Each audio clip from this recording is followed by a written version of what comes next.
toya haray min mi turi jamao yo wada Musa Sherif ko luttata kon won dum bay ko kurkani do yangani ka do dina si sokeje fottinama koloyru wadama koloyru wade anniye kala ko joga don baraji din kanko jeyi ma dum julirde ma l'école ma sifadu parce que c'est un monument on peut le dire comme ça c'est un jeune dévoué un modèle un monument donc le fait qu'on a perdu ce grand monsieur, c'est une perte énorme pour toute la communauté musulmane à travers le monde entier. On jarama barka haray yiden ok oustad sad yafe na ngarte moddo haray oustad haray nam haray on jarama haray men fala jonde do musibbe men arabube yangaduɓe Oustaz Sherif tawaɓe e ne'uɓe Oustaz Sherif jannimo eltimo e o laawol da'wa ɗulle ko karamo ko men hiɓe inne Oustaz Mous'ad Rajab haray kamɓe Oustaz Sherif ɓe yangudi moƴƴa men yangudi moƴƴa haray ɗen jonde ɓe konngol ngol ɓe wooda seeɗa ko ɓe maaki fi Oustaz Sherif awa inchallah. الحمد لله والصلاة والسلام على رسول الله سيدنا محمد عليه وعلى آله وصحبه ومن والاه. قال الله سبحانه وتعالى كل نفس ذائقة الموت، وقال سبحانه وتعالى كل من عليها فان ويبقى وجه ربك ذو الجلال والإكرام. فالموت كأس وكل الناس شاربه، ومهما طال العمر فلا بد من دخول القبر. ولو كان هناك أولى الناس بالبقاء في الدنيا لكان رسول الله صلى الله عليه وسلم، لكن جاءه ملك الموت وقال له يا رسول الله إن الله قد خيرني إن شئت قابضا وإن شئت زائرا. فرفع الرسول صلى الله عليه وسلم يده إلى السماء وقال بل أريد الرفيق الأعلى. ففهم أن الرسول صلى الله عليه وسلم ارتضى بقضاء ربه ولقائه. فالمسألة محتومة والمسألة محسومة والمسألة ضرورية،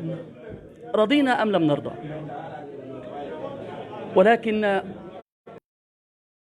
نتكلم عن الأخ شريف رحمه الله تعالى. فوالله ما أقول وما أشهد إلا بما علمت، كما قال الله سبحانه وتعالى ما شهدنا إلا بما علمنا، وإني لا أزكيه ولا أزكي على الله أحدا. كان أول لقاء لي في محاضرة في كوزة في شهر سبتمبر عام 2013، وكانت قد نظمت محاضرة، وكان أول لقاء لي به في هذا المسجد، وكان يحضر معنا أخونا الأستاذ محمد طيب، وكنت أراه يتحدث. الأخ شريف في كلمات بسيطة هي خاطرة لم أعد لها. في مثل هذه المواقف الإنسان لا يستطيع أن يجمع كلمات قد تكون يعني مرموقة أو فالأفضل أن يتكلم الإنسان بما رأى وبما في قلبه. وأنا والله ويشهد الله سبحانه وتعالى منذ أن عرفت هذا ولا أزكي على الله أحدا، أعرف من الذين يعملون في صمت. أنا كنت قريبا منه جدا في عمله، كان قليل الكلام، لا يتكلم إلا إذا طلب منه الكلام، وكان رأيه سديدا، وكان إذا تكلم ما نطق إلا بالحق يشهد الله. وكانت المجاملة عنده لا تتعدى أسلوب الأدب في المجاملة، كان أسلوبه رقيقا ومؤدبا، كانت أخلاقه جمة، كان يتحرك بالدعوة بقدر استطاعته، لكن لا يألوها جهدا ويتحرك بها كما يتحرك الابن مع والده، رغم انشغاله ورغم تجارته رحمه الله، إلا أنه كان دائما في عقله وفي فكره وفي دمه الدعوة. الأخ الشريف رحمة الله عليه ترك فينا فراغا.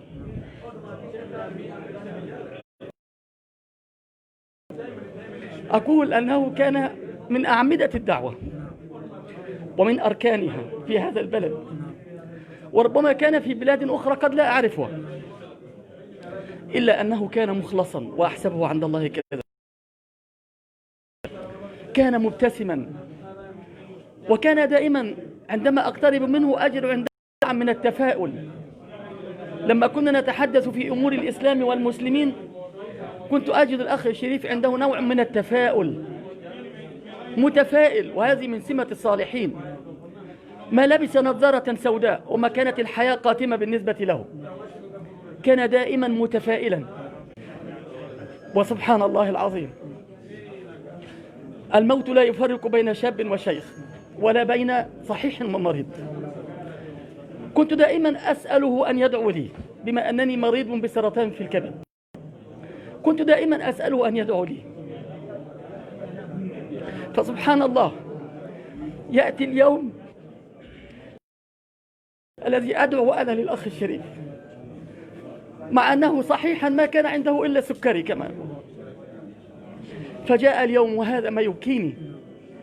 أن أكون أنا الذي أدعو للأخ الشريف. والسنن الكونية والأعراف البشرية تقول أن الصحيح هو الذي يدعو للمريض، هكذا تعودنا. لغة البشر ولغة الآدميين، لغتنا تقول أن السليم هو الذي يدعو للمريض. ولكن هذه الكلمة الأخيرة لي في غنيا كونكري، ربما تكون هذه الكلمة الأخيرة، وما كنت أريد أن تكون هذه الكلمة في حق أخ غال علينا جميعا وعلي أنا شخصيا، الأخ الشريف. وما دامت هي هذه الكلمة الأخيرة لي في غنيا كونكري، والله أعلم ستلتقي القلوب والأجساد أو لا تلتقي، لكنني أنعي نفسي وأعزي نفسي وإخواني في الأخ الشريف، وأقول إن كان يسمعني الأخ الشريف في رحمة الله وفي ذمته، فإن مات شريفا فهناك 1000 شريف سيكون مثله لنصرة الحق ولدين الإسلام والمسلمين.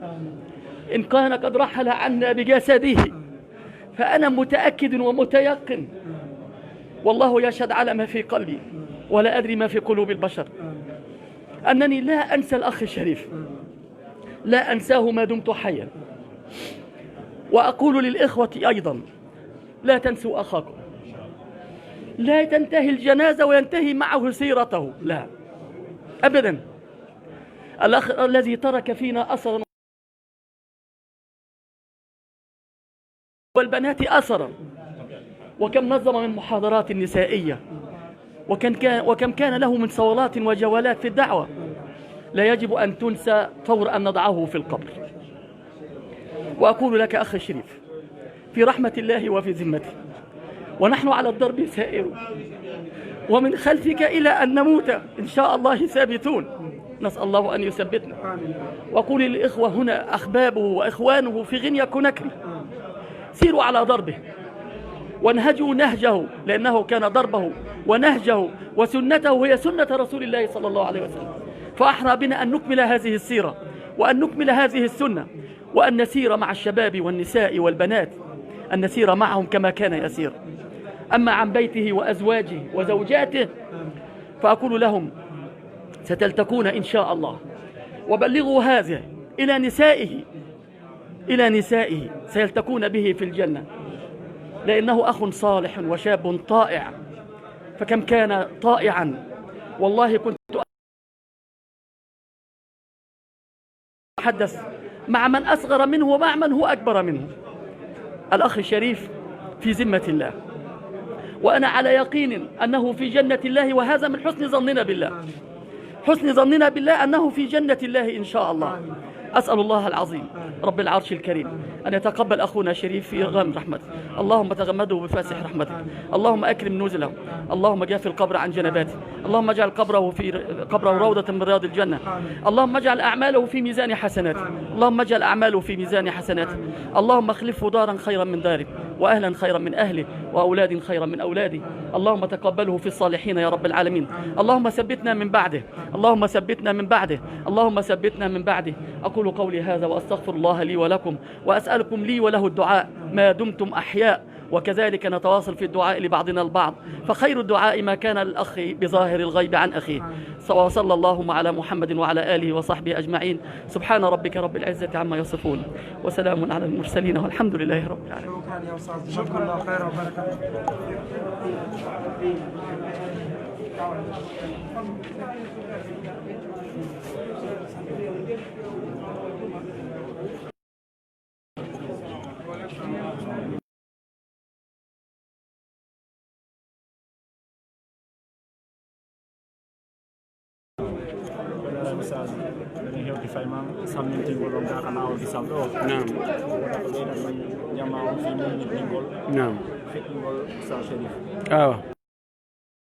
بسم الله الرحمن الرحيم. الحمد لله رب العالمين، وصلى الله وسلم وبارك على نبيه الأمين وعلى آله وصحبه ومن تبعهم بإحسان إلى يوم الدين. haray ko adi kon taw enen ko en julɓe, julɗo ko andoto tigi tigi julɗankago makko ko wiyete limanu kon, ko tuma koddoriyemo o yiɗa yani e hoore makko. koddoriyeji Allah ɗi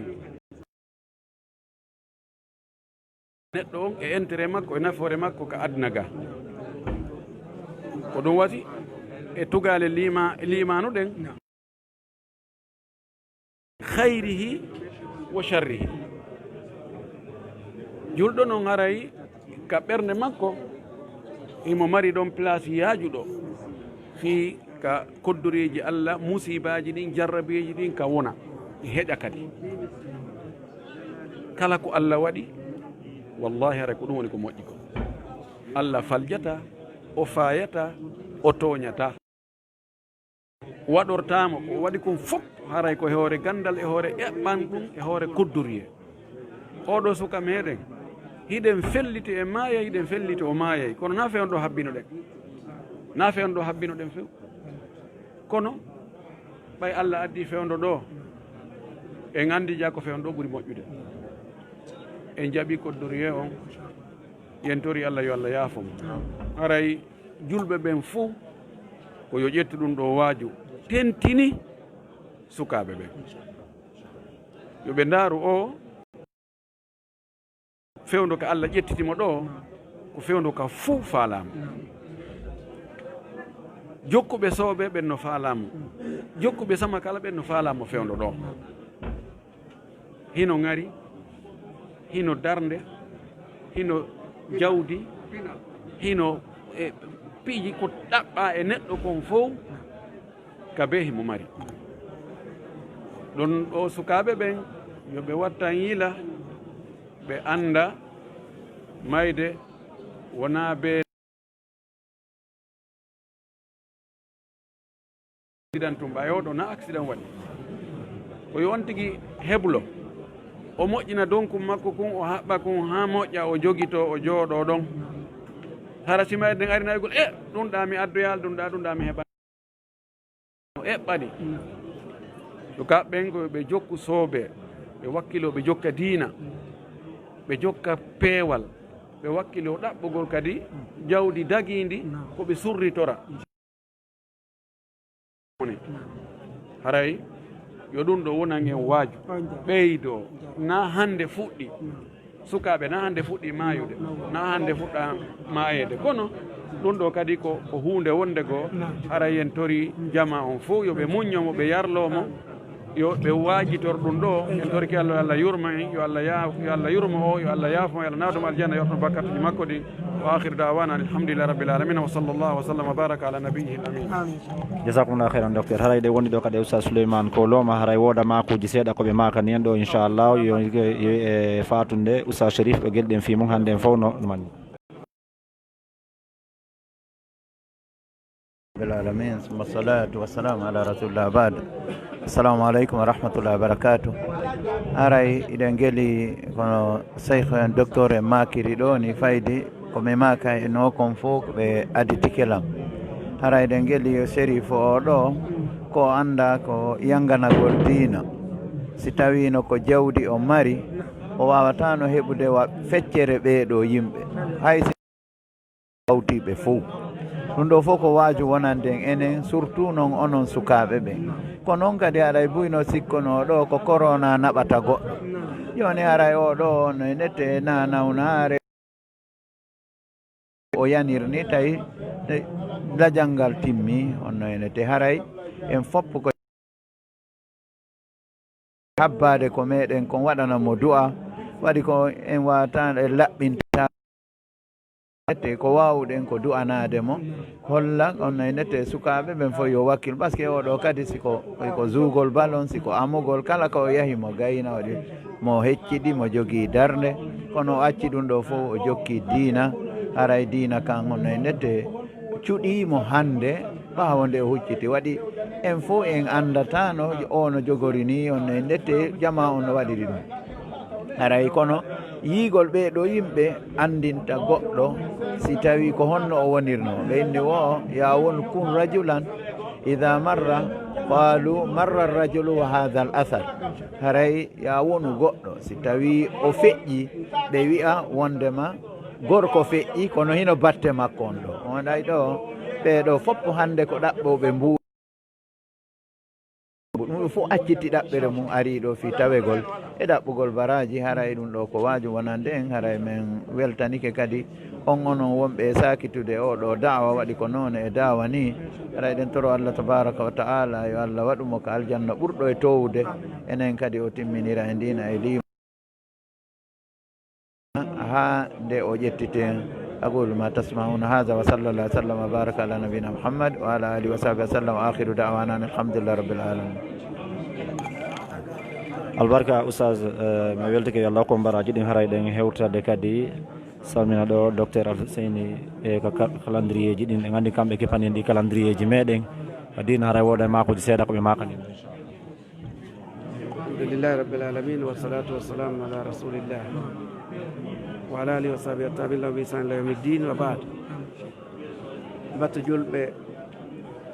hay e goto e me'en mo toraka yo yarlor fi Allah yarlano Elaji Sherifu Diallo o eɓi e juuɗe men te en wi'u fewndo en miijata so jentike hutuba makko on e juma feƴƴunde ko o yewti fi gaburu ko o yewti fi lajal ko wallahi on wi'e himo yeeta o wonata yontere yewtere nden fof ko jonni ko wonde himo jonniti Allah e hoore himo dari himo yaltitimo selli o ɓi honde o nawni lajal si ari ngal ƴettay hay mo nawna ko ɗum ɗo holli min nani hanki mo yewta fi ɗoftagol nene e baba min ni hara mi andanomo hara na o sabujo annum hara na gotum men gollata mi yahayno mi tawe ko wattinten hakke man ko welimmi ko yewti ko mi haɓɓitin partage ay kono dande Facebook ko dugula majjitirinmi lutti joni komi jogui kon e fi ko yewti kon e ko yewti fi réseaux sociaux ko talibajo wonɗo e nafude jama on Allah yo taw harar wardike mo ko ha on to yewti fi battane ɗe o wi o ƴetti dalilji hittuɗi fewndo o wuuri ɗum sino moƴƴi awa koko moƴƴi si moƴƴa yo Allah dandu en torki Allah yo taw hino moƴƴi wurini Allah ɓeydu mo moƴƴinan ko jikkaɗo do omo jikkuɗen omo jikkodirɗen min min wayrindiri seeɗa kono hari meɗen tinda hay ka an to komin sabu kadi naɓe ɗe pere ko sabuɓe amen ko esiraɓe amen ɓe min hawti garam ko kadi min yeehi toon nande wotere joni yewte ñande goɗɗo feƴƴini en torotoɗen Allah taw ko satti kon ko feƴƴini Allah yo taw koko satti kon ko feƴƴini inchallah amin waaju watta ko wano oɗo sagata no darorinimo ɓe no faala hay gaño yelata ko yo iw wona fiijiɗo kono en accay ko Allah waɗi ɗon o waɗani en yo waɗan en waaju o waɗa yo en waaji to allahumma salli ala sallam jarama fota haray fadiga nam haray ɗen salminde ɗo kadi Elas Fadiga woda koɓe makani hen ɗo seeɗa inchallah ko yewiti e fatde Usa Sherif. Assalamu alaikum wa rahmatullahi ta'ala wa barakatuhu. Wa alaikum assalam wa rahmatullahi. Wonna mene muslimi be wonna inna lillahi wa inna ilayhi raji'un.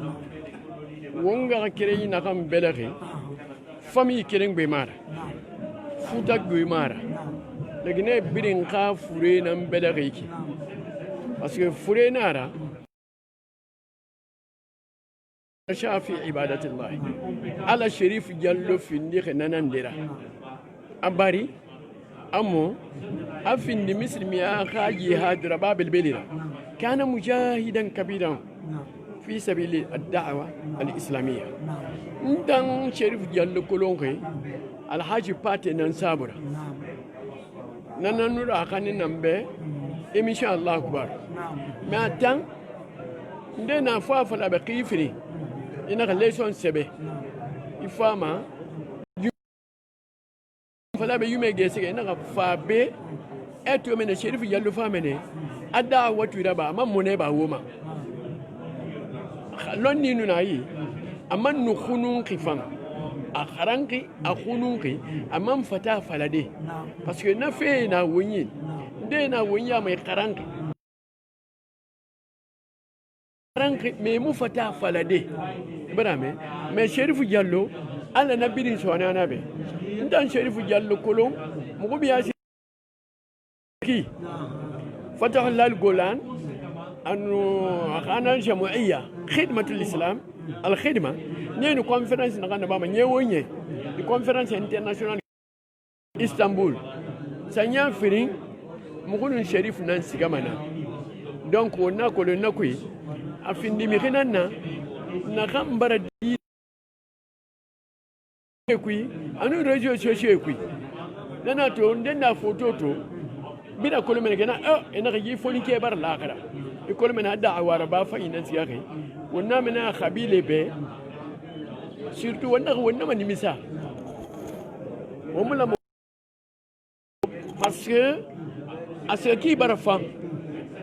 asiyag ne wanda na hankulu wa man zaki ala Allah hada wa mun goto kama faqi foni ke ga fere na ga munya to go sulli ya ma duniya matoba na ga mobiliser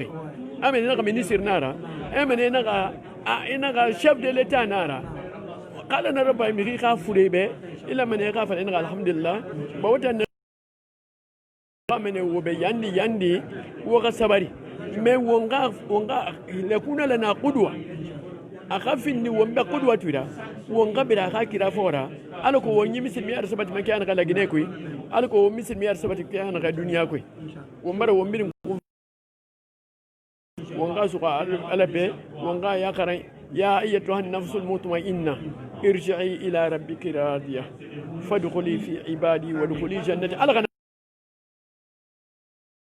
Allah ka bo sai sabati ba musalla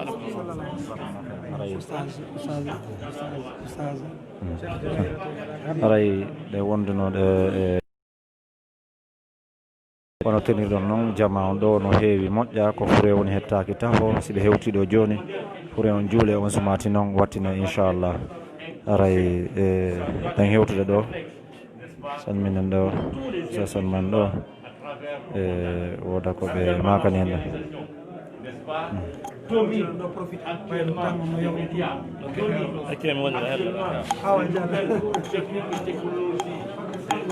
haray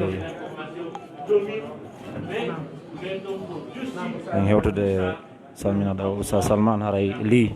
fowɗen gueeli Oustaz Salman li haray woday koɓe makani en ɗo fi fatunde Oustaz Chérif baka gueɗe ɗen en fo inchallah. Nam, assalamu aleykum warahmatullahi Oustaz. بسم الله الرحمن الرحيم الحمد لله رب العالمين والصلاة والسلام على رسول الله وعلى آله وصحبه أجمعين. هذا مصيب جلبة إن يتي الله سبحانه وتعالى إن جل دنيا محمد صلى الله عليه وسلم. هذا أستاذ شريف كونت دو ميدن ينغني دو كادو دينا. هذا إن هيوي هبو دي فاتو الليجي كو هيوي كون دي دو فاتو نكادي كو فاتو ندغو. شيخ شريف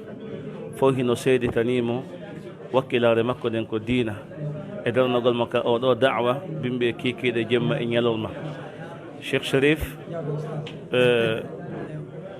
يا فنون انتيني بونو بي ازيبتيم بماكو بدو ساي بدو يوتي ها ولي كو ايودو بي ليديغو كو سابو مجوغل أستاذ شريف مجوغل جيكو مكو نلا أستاذ صلى الله عليه وسلم خير الناس أنفعهم للناس ko woni moƴƴude yimɓe ɓen ko ɓurɗo nafugol yimɓe ɓen on. Cheikh Chérif oɗo ko nafuɗo ɓeeɗo yimɓe ko daraniɗo ɓeeɗo yimɓe neɗɗo ko heɓi kono konti ha kono koko nafi yimɓe ɓen kon ko ɗum ɓuri kontude mana gandal ma ngal jannguɗa ngal ko honno nafirɗa ngal jawdi ma ndi heɓuɗani ko honno nafirɗani laamu ma ko heɓuɗa kon ko honno nafirɗa. Oustaz Chérif oɗo o nafi julɓe ɓen yo Allah hinnomo yaafo naadamo aljanna. haray min komi mari komi wasiyoɗo jama on nde fatunde nde dañuɗen ɗo wonani en waaju. Cheikh Chérif komin wayti yewtude min e makko ko 13h29 e hecci hanki e tayla ko suka miññirawo makko mo ƴetti o naɓi ko duɗal an Allah arsiki suka on hunjagol alqur'anul karim ko fi on suka min woni yewtude suka on o darti alqur'ana e nder balɗe tati Allah arsikimo ɗum ɗon jooɗalle laabi tati o hunjitiki alqur'ana on o suka ɗo ko Cheikh Chérif yanganimo dankimo tambitimo ƴettimo naɓimo ko duɗal alqur'anul karim o suka ɗo hunjiki alqur'anul karim tawi min yewti fi suka on wondema ko yo hootu hanki ɗum o ƴetti o yaltini makko bimbi ɗo suka o wiilan ko kamɓe ñallidi ha e 13h10 ɓe yaltotoɗo ɓe yeehi ha ko garage tawi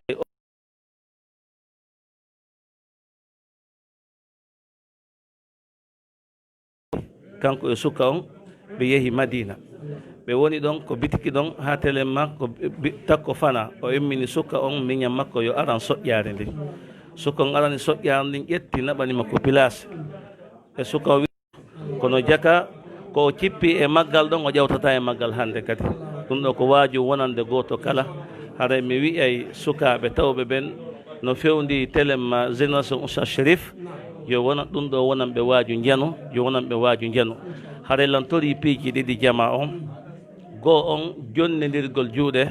waɗana Oustaz Chérif sadaqatun jariya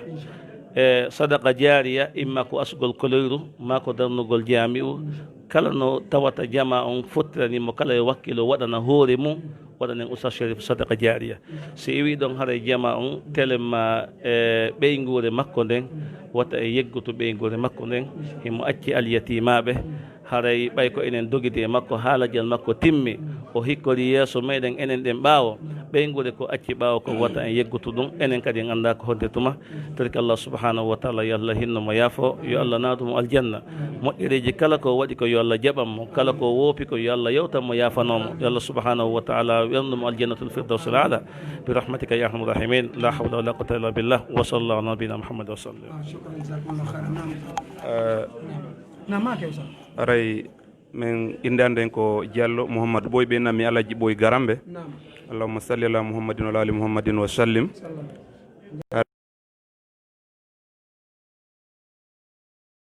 ko minen woni yeruɓe ko minen fijidi gila ko min jogui duuɓi 10 ko minen woni fulawa goto kanko himo jeeyaka innete Labbe Ɗeppere min miɗo jeeyaka wiyete Garambe koye nder sous préfecture goto kono Chérif Oustaz Chérif ha hande e nder komin zuwata ballon kon ko woni payku yagal e komin jindiddi kon ha hande futuro hewani mo ka yaasi ko payku yagal andira kon aɗo kelle fuye taho Allah subhanahu wa taala tagumo ha gayni suɓimo moƴƴinimo ka boboyagal makko e ka paykuyagal makko nde paykoy koye waɓe no menen min wayi fof meɗen dogayno men doga mawɓe amen ɓe min yaha men zoya ballon men fijoya ha niɓɓa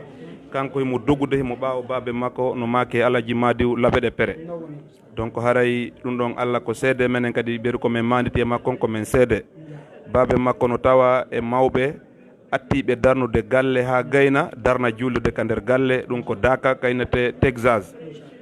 ko anda Texas e nder labbe kala anduɗo labbe andi Daka haray hormande ndu ko wiyete fijindaro konko ka wiyete Texas ɗon ɓe mawɓe ko ɗon waɗi galle waɗi jullirde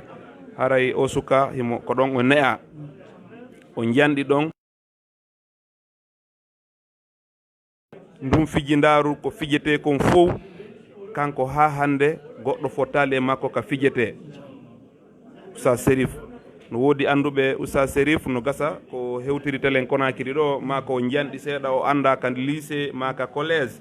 kono anduɓe muɓe gila ka école primaire e no ne'ira noon ka boboyagal makko ha o janɗi o takki mawɓe makko ɓen surtout babe makko andaɓe laabe lo wonani sukaɓe ɓen ɗo ɗe wajibi molanaɗo wonande wajitortoɗo yo Allah subhanahu wa taala waɗu e wajitortoɓe fatunde Allah subhanahu wa taala waɗu en ɓe tawata mayde waajay no rasul sallallahu alayhi wa sallam makiri noon juure gaburuji ɗin fiyon anditu fi hoore moɗon hande Oustaz Sérif ka woni ɗo haray tama molanaɗo enen ɗo ko anduɗen e makko e ko yaltite makko ko ɓa ko suuɗi kon ko Allah subhanahu wa taala andi ko suuɗi haray ko suka tanƴinanaɗo ko ɗum waɗi kala mo yiwɗon hewti ka fatunde makko ɗo hande no wayi ko eman nangi on tigui sago makko na yo buusu ɗo yimɓe arinɗo woɓɓe nulan ɗo ɗen no faala dawde rewa ga hiwro yaha si heɓɓoye feere arta tawte watte gongo si heɓɓoye ar feere hiwro ɗo mi noddirino ɓen ɓe woɓɓe hewti ɗo gillandema e 8 heures mbiɗo suuti ɓen ha joni ɓe jooɗi ɗo ɓe wawali hay yaltude ɗum ko dokkal Allah noon donc haray subhanahu wa taala okkimo gurdam moƴƴan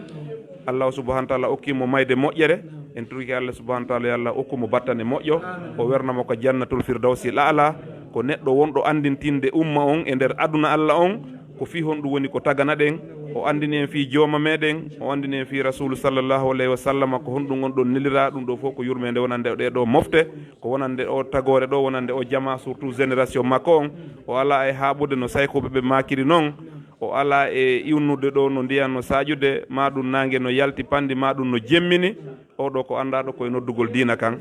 ko ɓuuri men ngalɗinde ko tawi himo wadde kasbul halali on kadi alhamdulillah rabbil alamin Allah no udditimo kadi arsike on e hoore ɗum ɗon himo hejjindi ɗum ɗon e nder ɗi golleji ɗi o wona yirede ɗo ɗen ka noddangol diina kan haray hiɗe weltani Allah subhanahu wa taala tawde hiɗen andidiri o hiɗen jeydi e makko hiɗe yewtida e makko ado hande hara hiɗen toranimo Allah subhanahu wa taala yo Allah subhanahu wa taala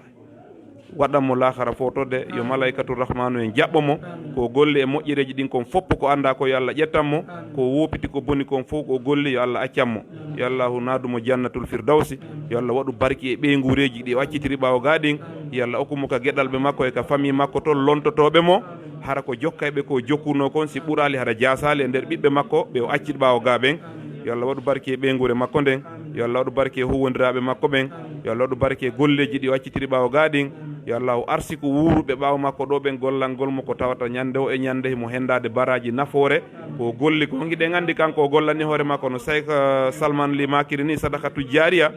hay vidéo hu gotum kun o waɗi ɗo ko yonay ñande o ñande so goɗɗo heeɗi kekum on ti heeɓi nafoore ɗum tawoyemo toon ɗen hara hiɗen andi tan on ko raɓɓi ɗuɗum hara jama o yafoto allahuma salli ala muhammadin wa ali muhammadin wa sallim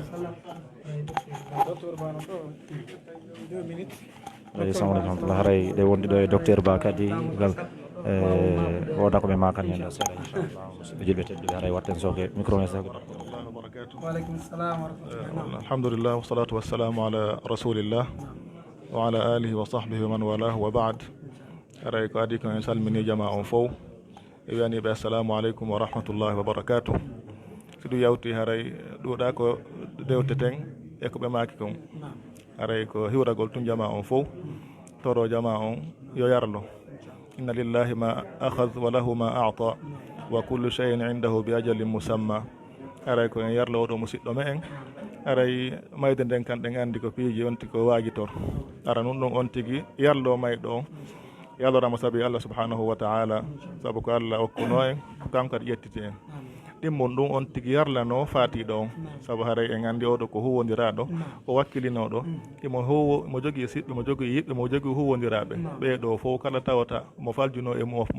e mum ɓeɗen anndi neɗɗo on kanko faljowo o waɗay o falja e yimɓe ɓen ɓe wondi ɓen haray on tigi yaafanomo mo kala mo faljuno e mum yaafanomo tammum ɗum haray kadi waagitoren enen kadi nde ɗo mayde no ɓeeɗo makiri noon haray ɓeeɗo koɓe suka e koɓe yaltata ka suudu ɓe seeno ka golle ɗum ɗo ko wona en fof waaju Allah e waɗu e waagitorɓe sabu ko wiyeten kafa bil mawti wa'idan mayde yo ni waaju mo mayde waajaki woore on ɗon ala ɗum noon haara koye waagitor ɗum ɗo ndaaren no ɓe wayi noon haray so en ndaari o jama arɗo ɗo ɗen anndi alhaali fewnuɗo leydi no wayi situation on no wayi ɗen anndi nawnaare no fewndi kono ma dalika jama on heewi ɗo tew ko sabu honɗum ko sabu huwodire ɗe ɓe wonno huwodirde jama on sabu yangodal e jama on sabu yanganagol jama